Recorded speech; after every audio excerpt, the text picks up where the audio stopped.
Les joueurs du Barça sont très énervés à cause de deux choses et ils l'ont déjà fait savoir à Hansi Flick. Écoute bien, je t'explique tout ça. Alors avant d'entrer dans le vif du sujet, je précise déjà que les joueurs du Barça ne sont pas énervés contre Hansi Flick, mais plutôt contre la direction. Voilà, je préfère préciser. La première raison, eh bien, c'est tout simplement parce que les joueurs n'ont pas apprécié certains déplacements qui ont été faits pendant cette tournée asiatique. Ils sont notamment très énervés du retour entre Daegu, la ville où ils ont joué leur dernier match, et Barcelone, puisqu'il y a notamment eu un voyage en bus de 4 heures avant d'enchaîner sur cet avion, sur ce vol de 13 heures jusqu'à Barcelone. Donc c'était un voyage interminable qui s'est pas fait dans les meilleures conditions selon les joueurs du Barça. Ils estiment qu'ils ont voyagé comme un petit club, voilà. C'est les mots qui ont été prononcés par des gros joueurs de l'équipe. Je vous mets la source, voilà, le journal AS qui explique notamment que ce voyage a été presque infernal pour certains joueurs.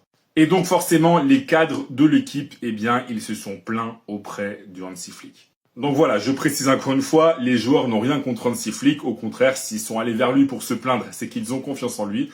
Mais voilà, ils ont la rage contre les organisateurs du voyage et la direction.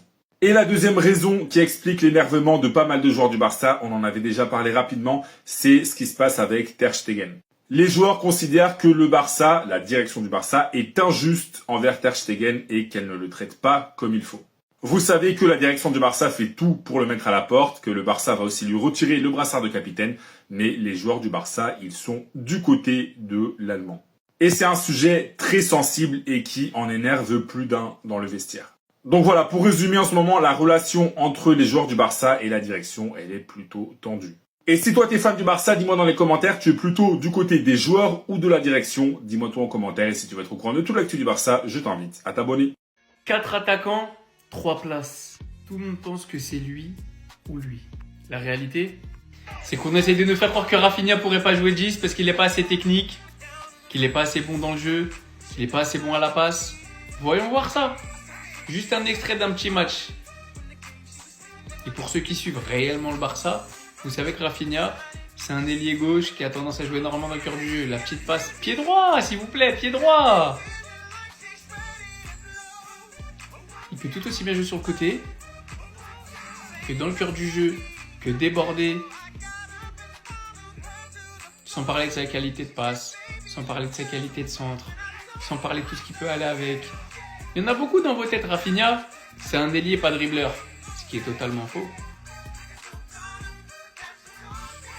Il joue 10 là. Encore une fois, c'est des déplacements de 10 ça. Alors si en plus on rajoute à ça le côté où son volume de jeu, vous voulez quoi?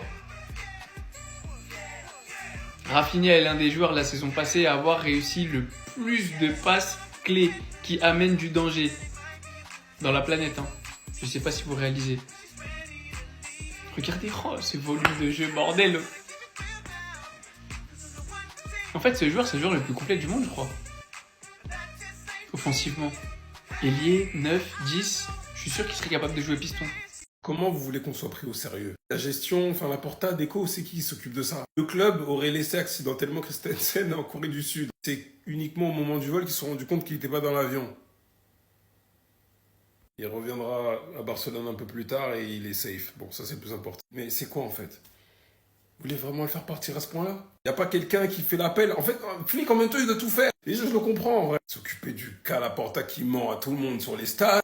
Faire le mercato à la place de Deco, vu que lui, il est en chien sur Luis Diaz. Sur tous les joueurs. Surtout sur tous les défenseurs centraux que vous auriez pu oublier. Et Christensen, vous avez oublié. Lui, là, c'était pas possible de l'oublier. Lui qui a déclaré être à son prime. Celui, au passage, que j'ai pas vu beaucoup de personnes se faire moquer quand il a fait la même chose que Gérard Martin. Au passage. Ah, j'ai pas vu, beaucoup se moquer. Moi, si je fais la même vidéo que certains ont fait envers Gérard Martin, ah non, mais il t'abuse. Il a 26 ans. Parce que moi, on va parler de pressing alors qu'un mec qui n'était pas prévu du tout d'être là à la base, il devait pas, jamais il joue ça, Gérard Martin. Mais comme t'as un zouave qui est là, qui a dit qu'il avait fait ses devoirs après l'été dernier alors qu'il a rien foutu, et qu'il est parti quand même à son anniversaire fin août au lieu d'essayer de boucler un mercato quitte à avoir des soirées pizza. Enfin bref, Christensen, te blesse pas. De toute façon, on va prier pour toi. Là, t'as ton tendon sous les talons d'Achille, normalement c'est carré. Te blesse pas et tu vas leur prouver que t'avais raison parce que c'est fait exprès. Je suis sûr. En tout cas, si c'est vrai.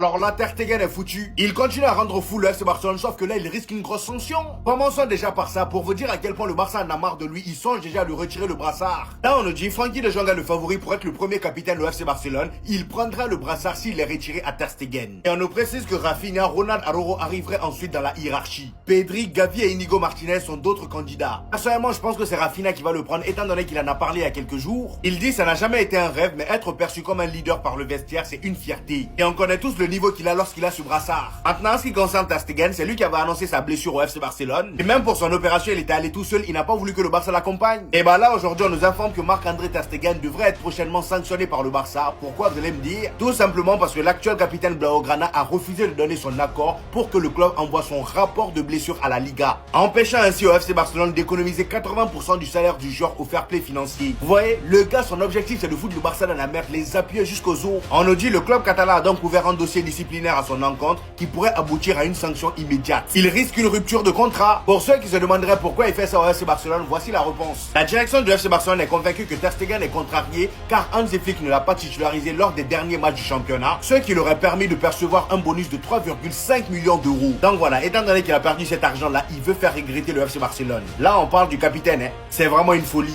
Pour sa dernière saison, les gars, Robert Lewandowski doit avoir un totem d'immunité. Faudra être indulgent avec lui. Parce que je vous promets, les gars, de le critiquer pour sa dernière saison, vous allez le regretter à la fin de son contrat. Surtout, les gars, qu'on doit respecter la considération qu'il a eue envers le Barça, malgré leur situation difficile. Et personnellement, ce qui me préoccupe, c'est qui sera le prochain grand joueur que Laporta nous ramènera.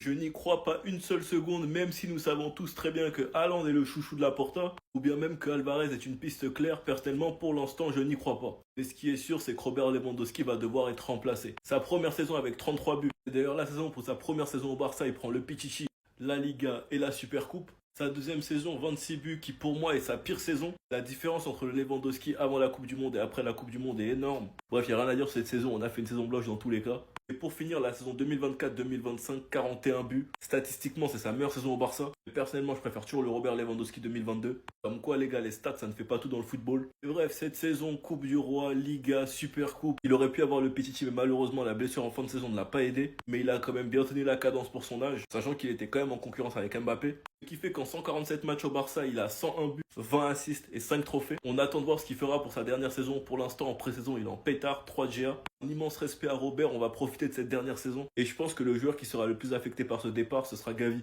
Car on connaît très bien cette relation père-fils. Enfin bref, sinon vous les gars, vous en pensez quoi? Ramenez-vous sur Snap, on s'ennuie.